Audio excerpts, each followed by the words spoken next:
로마서 6장 3절에서 14절입니다. 무릇 그리스도 예수와 하여 세례를 받은 우리는 그의 죽으심과 하여 세례를 받은 줄을 알지 못하느냐. 그러므로 우리가 그의 죽으심과 하여 세례를 받음으로 그와 함께 장사되었나니 이는 아버지의 영광으로 말미암아 그리스도를 죽은 자 가운데서 살리심과 같이 우리로 또한 새 생명 가운데서 행하게 하려 함이라. 만일 우리가 그의 죽으심과 같은 모양으로 연합한 자가 되었으면 또한 그의 부활과 같은 모양으로 연합한 자도 되리라. 우리가 알거니와 우리의 옛사람이 예수와 함께 십자가에 못 박힌 것은 죄의 몸이 다 죽어 다시는 우리가 죄에게 종노릇하지 아니하려 함이니 이는 죽은 자가 죄에서 벗어나 의롭다 하심을 얻었느니라. 만일 우리가 그리스도와 함께 죽었으면 또한 그와 함께 살 줄을 믿노니 이는 그리스도께서 죽은 자 가운데서 살아나셨음에 다시 죽지 아니하시고 사망이 다시 그를 주장하지 못할 줄을 알미로라. 그가 죽으시면 죄에 대하여 단번에 죽으심이요 그가 살아계심은 하나님께 대하여 살아계심이니 이와 같이 너희도 너희 자신을 죄에 대하여는 죽은 자요 그리스도 예수 안에서 하나님께 대하여는 살아있는 자로 여길지어다. 그러므로 너희는 죄가 너희 죽을 몸을 지배하지 못하게 하여 몸의 사욕에 순종하지 말고 또한 너희 지체를 불의의 무기로 죄에게 내주지 말고 오직 내 자신을 죽은 자 가운데서 다시 살아난 자와 같이 하나님께 드리며 너희 지체를 의의 무기로 하나님께 드리라. 죄가 너희를 주장하지 못하리니 이는 너희가 법 아래에 있지 아니하고 은혜 아래에 있습니다. 아멘. 아멘. 오늘 말씀의 주제는 세례에 대한 말씀입니다.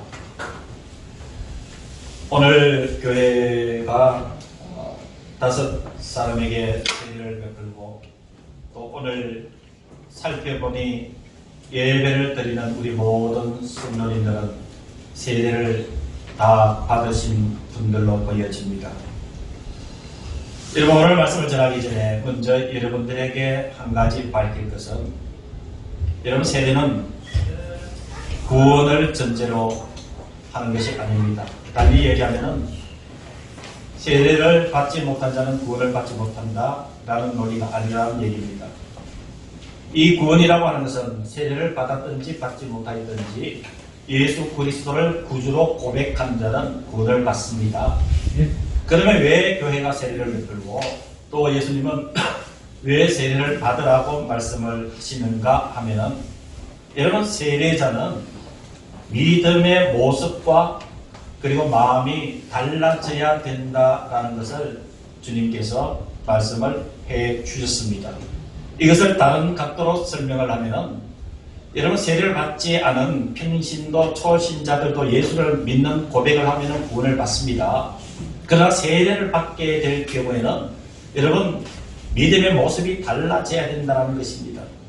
그리고 신앙생활 하는 것과 살아가는 삶의 그 마음 자세가 달라져야 된다. 그래서 오늘 주신 이 로마서 6장 3절에서 14절은 세례에 관련된 매우 자세한 하나님의 말씀이면서 왜 세례를 받은 사람들의 믿음의 모습과 마음이 달라져야 되느냐라고 하는 것은 여러분 11절에 의한 것입니다.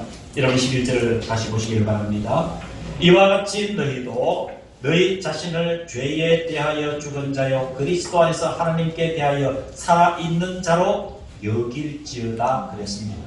세례 받은 자는 이렇게 마음가짐을 새롭게 하라고 하시는 말씀을 주제로 오늘 세례에 관련돼서 하나님께서 사도 바울을 통해서 저와 여러분들에게 주신 말씀입니다.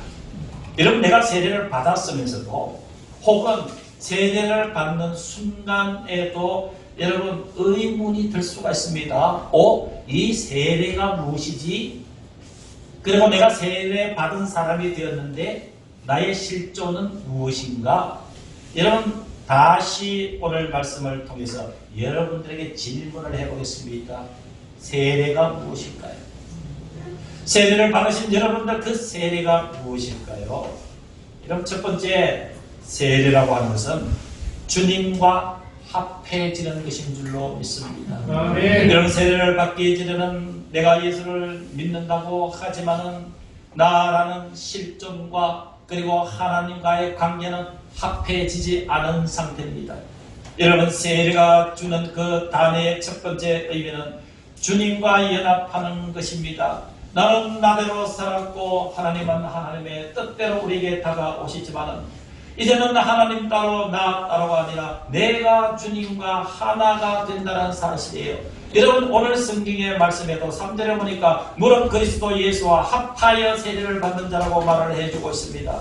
예수님의 죽으심과 합하여 세례를 받은 줄을 알지 못하느냐고 말씀해 주셨습니다.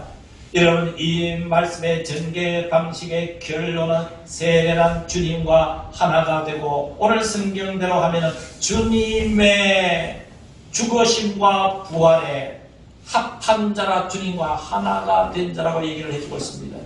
여러분, 여기서 중요한 것은 합하다라고 하는 성경의 단어의 의미입니다. 합하다라고 하는 단어는 에이스라고 하는 헬라어를 쓰는데, 이런 세 가지의 의미를 가지고 있습니다. 여러분, 분명히 기억하시고 이 단어의 뜻을 기억하시면서 내가 주님과 합해졌다라는 사실에 신앙 고백이 있기를 주님의 이름으로 축원합니다. 첫 번째는 이 에이스라고 하는 주님과 합하여 합하다라고 하는 동사의 뜻은 내가 예수 안에 들어간다라는 뜻입니다. 내가 누구에게 들어가는 거예요? 예수 안으로 들어가는 거예요. 이런 예수 안으로 들어간다는 이 단어에 전제하는 것은 그 이전에는 예수 밖에 있었다는 사실입니다. 내가 예수를 주변에서 바라보는데 그쳤다는 사실입니다. 내가 예수님을 그저 겉에서 바라보는 것으로 끝났다는 것입니다. 그래서 여러분, 그러나 세례를 받았다 하는, 세례를 받았을 때에 주님과 합해진다라는 에이스라는 단어는 이제 내가 세례를 통하여서 예수님 안으로 들어간다 전치사 인투의 의미와 동일한 것입니다. 내가 예수 안으로 들어간다. 이런 예수 안에 들어간다는 사실은 너무도 많은 의미를 내포하고 있습니다. 내가 예수 안에 들어갈 때는 느끼는 것들도 많아집니다. 내가 예수 안으로 들어갈 때는 예수가 누구인지를 깊이 알게 됩니다. 내가 예수 안에 들어갈 때는 이전에는 내가 누구인지를 알지 못했던 나의 실체를 예수님을 통해서 깨닫게 되는 것입니다. 이것이 합하다는 에이스라는 동사의 첫 번째 의미입니다. 두 번째는 이 세례받는 것이 예수와 합해진다고 하는 이 합하다 에이스의 두 번째 뜻은 방향을 예수를 향한다는 의미입니다. 지금까지는 내가 인생의 설정한 방향이 세상일 수도 있습니다. 교육일 수도 있습니다. 문화일 수도 있습니다. 내가 지향하는 삶의 그 실체일 수도 있습니다. 그러나 이제 세례를 통해서 삶의 지향하는 방향을 바꾸는 것이 합하다는 에이스라는 동사의 뜻입니다. 내 삶의 모든 방향과 가치관을 예수를 향해서 방향을 전환하는 것입니다. 내 삶의 모든 원리를 하나님을 향해서 방향을 전환하는 것입니다. 내가 어떤 일을 선택했을 때도, 내가 어떤 일을 계획했을 때도 하나님을 향해서, 예수를 향해서 방향을 전환해서 하나님 앞에 물어보고 하나님의 감동을 받기를 원하는 것을 기뻐하는 것이 여러분 향하다고 하는 에이스라는 헬라어의 두 번째 의미입니다. 세 번째는 이제 내가 예수 안에 들어가고 또 예수를 향했으니까 세 번째 합하다 에이스 동사의 뜻은 예수를 위하여라는 뜻입니다. 나를 위해서 살았고 가족을 위해서 살았고 사회에 공헌해야 되는 사회인으로 성실하게 살았지만 한 가지 더 더하여서 이제는 예수를 위해서 살아야 되겠다. 나를 위해서 십자가에 죽으신 그분, 나에게 영원한 생명을 주신 그분을 위해서 살기를 신앙 고백하고 내가 예수를 위해서 살아야 되겠다는 구체적인 계획을 설정을 해서 나아가는 것이 여러분 주님과 합한 곧 세례자의 삶의 원리인 줄로 믿습니다. 오늘 세례를 받으신 여러분들과 이미 세례를 받고 믿음의 행진을 하고 있는 살아가는 모든 성도 여러분, 저와 여러분들은 예수 안에 있음을 믿으시기를 바랍니다. 예수를 향하여 나아가고 있음을 믿으시기를 바랍니다. 예수님을 위하여 살고 있음을 믿으시고, 여러분 이 세례를 통해서 주님과 하나 되게 해주신 주님의 은혜에 감사하며 사는 귀한 우리 유아세례 교인들과 그리고 우리 성도 여러분들 되심을 감사하시길 주님으로 축원합니다. 두 번째로, 그러면 자 이제 주님과 합해졌습니다. 그러면은 이 합해졌다라는 이 의미가 무엇일까요? 주님과 하나가 되었다라는 의미는요, 첫 번째로 주님의 죽으심과 하나가 되었다는 사실입니다. 주님의 죽으심에 대해서 하나가 되었다. 여러분, 소망교회 성도들에게, 서울 소망교회 성도들에게 질문을 했습니다. 당신의 신앙생활하면서 가장 힘든 점이 무엇이냐라고 질문을 했습니다. 그런데 1,400명이 그 질문에 응답을 했습니다. 신앙생활을 하면서 가장 힘든 것이 무엇이냐? 여러분, 이 질문이 쉬운 척하면서 어려운 질문이에요. 왜 어려우냐면 그 질문 자체에 여러분 모순이 있을 수가 있어요. 왜 그럴까요? 신앙생활 하는데 편해야 되지 왜 힘드냐는 거예요. 왜 힘드냐? 여러분, 그러나 신앙생활 하는데 힘든 부분이 있기 때문에 그렇게 소망교회 교인들에게 질문을 하고 1,300명이 답을 했어요. 그런데 많은 경우에 신앙생활을 하면서 힘들다라고 고백을 했는데, 그 중에서 여러분 첫 번째 가장 많은 다수가 신앙생활을 하면서 힘든 경우를 이렇게 대답했습니다. 내가 믿음으로 사는 것이 어떤 것인지 아는데 잘 되지 못하고, 주님이 원하시는 삶이 이런 것인 줄 내가 논리적으로 신앙 고백적으로 잘 아는데 실제로 난 삶의 행동은 그게 잘 되지 않는다라는 사실, 누가 지적해서 한 것도 아니고 목사님이 당신 왜 그렇게 신앙과 생활이 다르느냐고 핀잔을 준 것이 아니고 성도들 스스로가 느낀 거예요. 믿음으로 산다고 자처를 하고 이제 세례를 받고 주님과 연합되었다는 사실도 알고 있는데, 왜 주님이 원하시고 내가 가지고 있는 그 믿음의 실체보다 내 삶은 따라가지 못하는가? 라는 그 이질감 때문에 괴롭더라 라고 답을 하더라고요. 그래서 소망교회 목사님이 이 응답을 듣고 고민이 되었던 거예요. 이 성도들에게 어떻게 이 문제에 답을 내려줄 것인가? 이 목사님께서 1년 동안 박선희 목사님께서 기도한 뒤에 하나님께서 응답을 주셨는데, 설교 시간에 이렇게 얘기를 했습니다. 여러분, 1년 전에 교회가 여러분들에게 신앙생활을 하면서 가장 힘든 경우가 무엇이냐고 질문했을 때 1,400명의 성도들이 진심으로 이 신앙 고백과 삶이 일치가 되지 않는 이 문제 앞에서 괴로워했다라는 답을 내렸는데, 저는 이 답을 여러분들에게 내려주기 위해서 1년 동안 기도하고 오늘 이 설교 시간에 말씀을 드립니다. 박선희 목사님의 답은 이거였습니다. 여러분들이 여러분 자신을 십자가에서 죽이지 못했기 때문에, 여러분들이 십자가에서 죽지 못하기 때문에, 세례를 받으면 주님과 연합된다는 것은 내 모든 죄와 허물을 예수 그리스도의 십자가에 함께 못 박혀 나를 부인하고 내가 죽어야만 신앙생활할 때 기쁨이 넘치고 그 괴로움이 줄어든다라고 설교 시간에 말씀을 했다는 것을 박선희 목사님 설교에서 제가 보고 있습니다. 사랑하는 성도 여러분, 우리가 주님과 합한다는 첫 번째 의미는 여러분들 주님의 기쁨과 영광 가운데서 합해진다는 의미만 있는 것이 아닌 줄로 믿습니다. 주님께서 저와 여러분들의 붉은 죄를 위해서 십자가에서 못 박혀 죽으신 그 죽음의 현장에 저와 여러분들의 지긋지긋한 육신의 정욕과 육신의 아집과 육신의 고집을 십자가에 함께 못 박는 그것이 주님과 연합하는 곧 세례자의 행동 양식이요 신앙 고백이라고 오늘 말씀을 해주고 있습니다. 사랑하는 성도 여러분, 6절을 보시길 바랍니다. 이 말씀에 대한 설명입니다. 우리가 알거니와 우리의 옛사람이 예수와 함께 십자가에 못 박힌 것은 죄의 몸이 죽어 다시는 우리가 죄에게 종노릇하지 아니하려 함이니, 그래서 세례를 받았다는 사실입니다.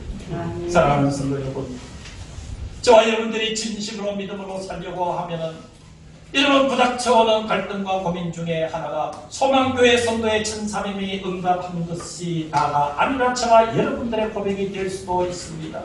예수 믿는 사람답게 거룩하게, 예수 믿는 사람들에게 마음이 기쁘게, 예수 믿는 사람처럼 나의 모든 행동, 생각과 행동, 양식에 대해서 내 스스로 지지를 하고 스스로 나를 대견스럽게 여기는 기쁨의 신앙 고백이 있어야 될 텐데, 여러분 그러하지 못할 때 그 인간적인 신앙의 갈등을 이겨내는 길은 여러분 다시 한번 나의 허물과 연약함을 예수님의 십자가에 못 박는 거룩한 신앙의 마음과 지표가 필요한 줄로 믿습니다. 여러분 이렇게 예수님의 죽음에 연합한다는 의미도 있지만, 여러분이 합하다라고 하는 세례를 받는 것이 예수님과 합해지고 하나 된다는 두 번째 의미는 예수님의 부활에도 연합한다는 의미인 줄로 믿습니다.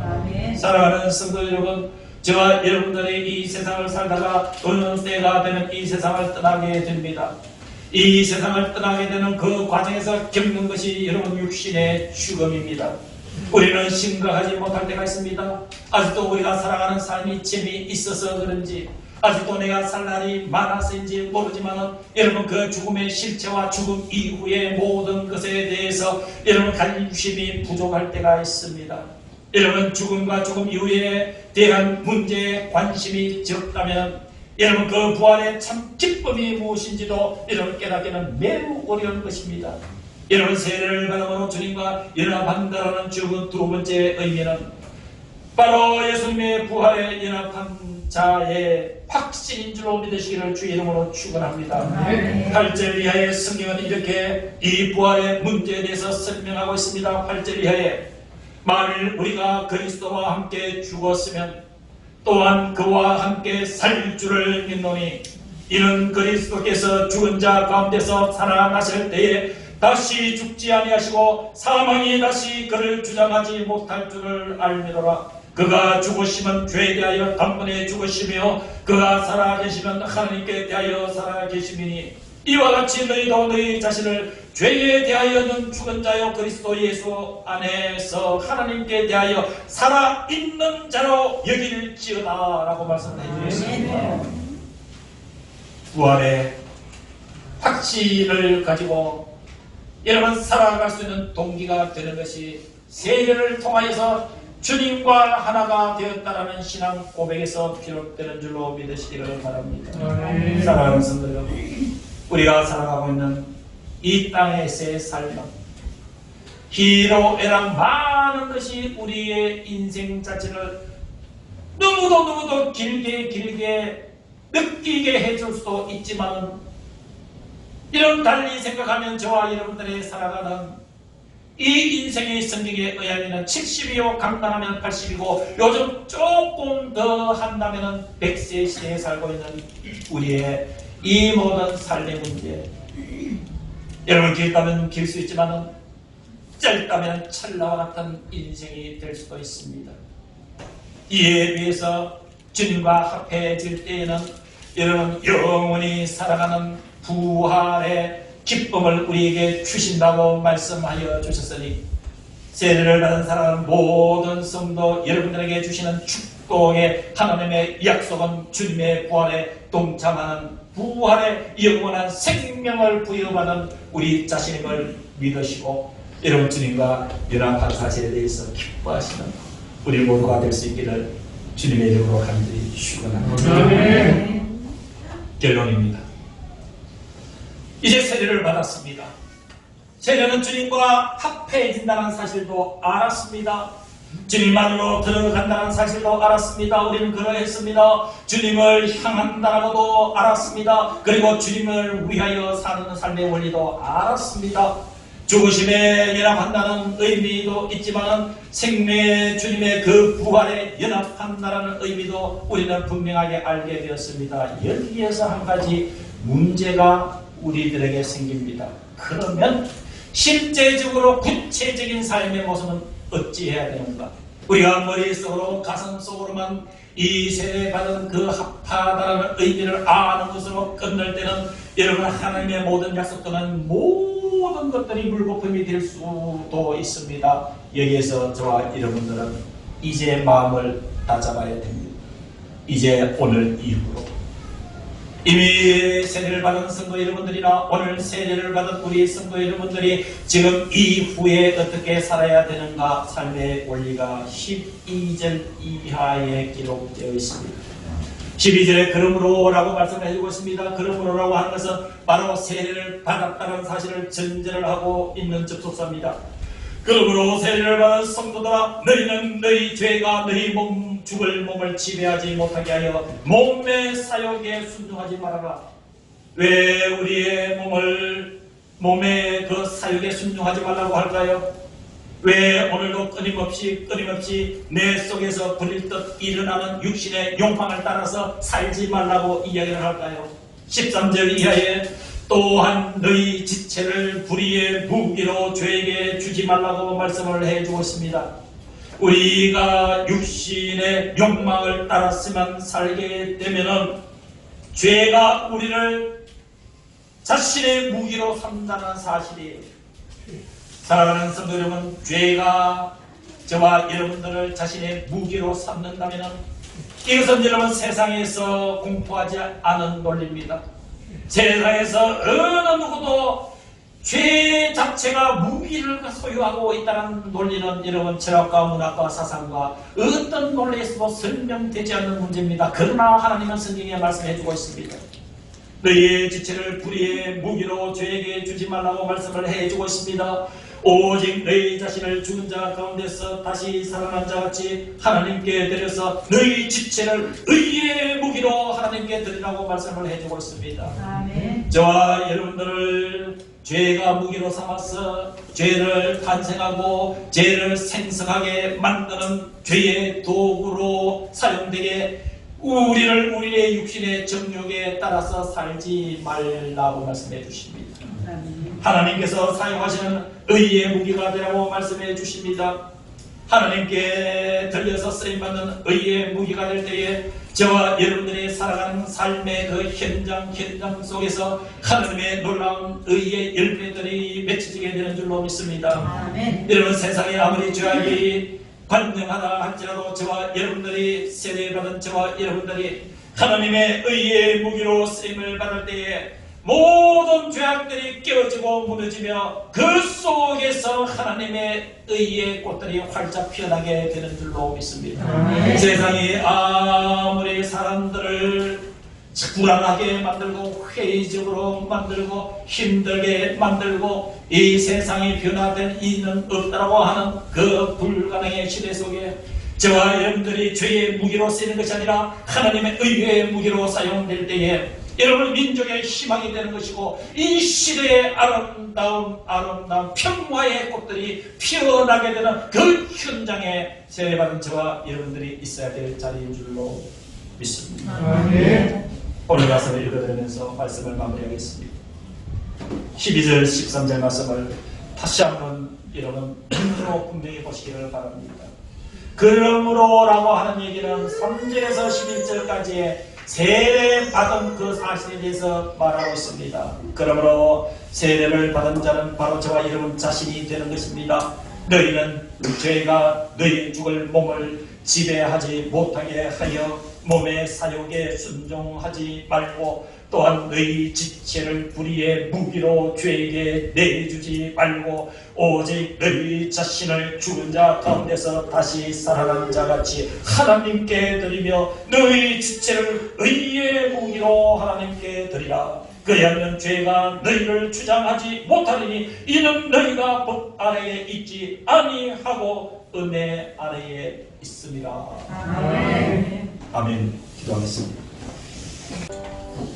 이제는 우리 주 예수 그리스도의 은혜와 하나님 아버지의 크고 거룩하신 그 사랑하심과 성령 하나님의 교통하심이 예배를 드린 사랑하는 성도들과 우리와 함께 하지 못한 살아가는 성도들의 심령과 이들의 영혼과 이들의 생명과 이들의 가정 속에 주님의 이 교회 위에 이 나라 이 민족 위에 한국교회 위에 이제부터 영원토록 함께 하시기를 간절히 축원하옵나이다.